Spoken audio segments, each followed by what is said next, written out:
সালামু আলাইকুম, সবাই কেমন আছেন? চলে আসলাম ওয়ার্ল্ড কাপ ফুটবল 2026-এর আজকের ম্যাচের প্রেডিকশনাল ভিডিও নিয়ে। অলরেডি রাউন্ড অফ 16 এর বেশ কিছু ম্যাচ শেষ হয়ে গিয়েছে। গত রাত্রে ব্রাজিল বিশ্বকাপ থেকে বাদ পড়ে গিয়েছে 2-1 ব্যবধানে ম্যাচটি হেরে। সেরকমই আজকে আরেকটি ম্যাচ হতে যাচ্ছে ইউএসএ এবং বেলজিয়াম। ইউএসএ এবং বেলজিয়ামের আজকে ম্যাচটি শুরু হবে বাংলাদেশ সময় 6টায়।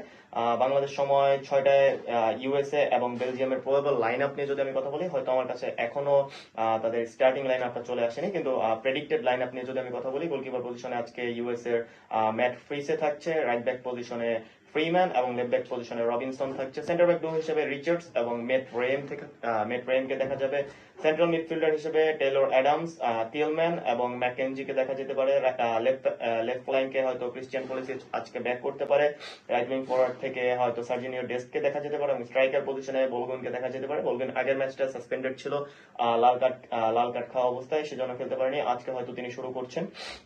অপরদিকে যদি আমি বেলজিয়ামের আজকের ম্যাচের প্রেডিক্টেড লাইন আপ নিয়ে কথা বলি, গোলকিপার পজিশনে থিবোত কোর্তোয়া, রিয়াল মাদ্রিদের গোলকিপার। রাইট ব্যাক পজিশনে গত ম্যাচে টমাস মুনিয়েরকে পরে খেলানো হয়েছিল, আজকে হয়তো টমাস মুনিয়েরকে দিয়ে শুরু করানো হবে। লেফট ব্যাক পজিশনে হয়তো ক্যাস্টেঙ্গে এবং সেন্টার ব্যাক হিসেবে ম্যাকেলে এবং থিয়েটার, এই দুইজনকে হয়তো শুরু করানো হতে পারে। সেন্ট্রাল মিডফিল্ডার হিসেবে ইয়েরে টেলিমেস, রাস্কিন এবং অ্যাটাকিং মিডফিল্ডার পজিশনে হয়তো কেভিন ডি ব্রুইনকে দিয়ে শুরু করানো হতে পারে। ইয়েরে টেলিমেস আগের ম্যাচে তাদের যে লাস্ট গোলটা হয়েছিল পেনাল্টিতে, সেই গোলটা দিয়ে বেলজিয়ামকে নকআউট স্টেজে পার করিয়েছিল। রাইট উইং ফরওয়ার্ড হিসেবে হয়তো ট্রোসার্ডকে ইউজ করানো হতে পারে এবং জেরেমি ডোকুর একটা অপশন আছে। সেখানে বাকায়োলোকে দিয়ে যদি শুরু করানো হয়, তাহলে হয়তো ট্রোসার্ড অথবা ডোকু একজনকে দিয়ে শুরু করাবে। আর যদি ডোকু এবং ট্রোসার্ডকে দিয়ে শুরু করানো হয়, তাহলে বাকায়োলোকে দিয়ে হয়তো সেকেন্ড হাফে শুরু করাতে পারে।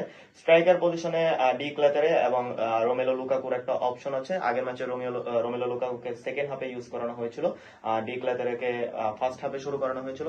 দেখা যাক আজকে কাকে দিয়ে শুরু করানো হয়। তবে লুকাকুর জন্য আজকে অনেক ইম্পর্টেন্ট একটা ম্যাচ, কারণ হয়তো এটাই বেলজিয়ামের বিশ্বকাপ মিশনের শেষ ম্যাচ হতে যাচ্ছে যদি তারা হেরে যায়। এখান থেকে বেশ কিছু প্লেয়ারকে হয়তো আমরা সামনের বিশ্বকাপে আর দেখবো না, যেমন গোলকিপার পজিশনে থিবোত কোর্তোয়া, অ্যাটাকিং মিডফিল্ডার পজিশনে Kevin De Bruyne, Romelo Lukaku, Thomas meunière, এলি টিলেমেস, হয়তো এদের কাউকে আমরা সামনের বিশ্বকাপে দেখতে পারবো না। বয়সের একটা ছাপ চলে এসেছে তাদের মধ্যে, সেই কারণে হয়তো রোমেলো লুকাকুর দিকে বেলজিয়ামকে তাকিয়ে থাকতে হবে। যদি আমি হেড টু হেড নিয়ে কথা বলি, টোটাল তাদের ম্যাচ খেলা হয়েছে 5টি, সেখানে ইউএস এর জয় 1টি ম্যাচে এবং বেলজিয়ামের জয় 4টি ম্যাচে, কোনো ড্র হয়নি। টোটাল স্কোর হয়েছিল 20টি, সেখানে ইউএস এর গোল সংখ্যা 8 এবং বেলজিয়ামের গোল সংখ্যা 12।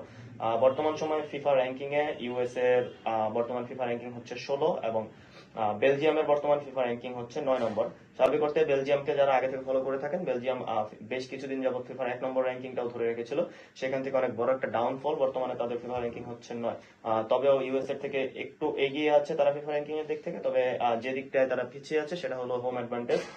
ইউএসএ আজকের ম্যাচে তাদের প্রপার ইউটিলাইজ করতে পারবে নিজেদের দর্শক, নিজেদের মাঠ, সবকিছু। সেটা যদি তারা কাজে লাগাতে পারে, বড় একটা অঘটন ঘটতে যাচ্ছে। আমার মনে হয় হয়তো আজকে ইউএসএ বেলজিয়ামকে হারিয়ে কোয়ার্টার ফাইনালে চলে যেতে পারে। ম্যাচটা হয়তো টাই থাকা অবস্থাও শেষ হতে পারে, অথবা ইউএসএ হয়তো আজকের ম্যাচটা 2-1 ব্যবধানে জিতে নিতে পারে। আপনারা আপনাদের প্রেডিকশন জানাতে পারেন আমাদের ইউটিউব চ্যানেলে স্পোর্টস জোন লাইভ বিডিতে, অথবা যে কোনো ধরনের মতামত জানাতে পারেন ইউটিউব অথবা ফেসবুকের মাধ্যমে। Thank you very much.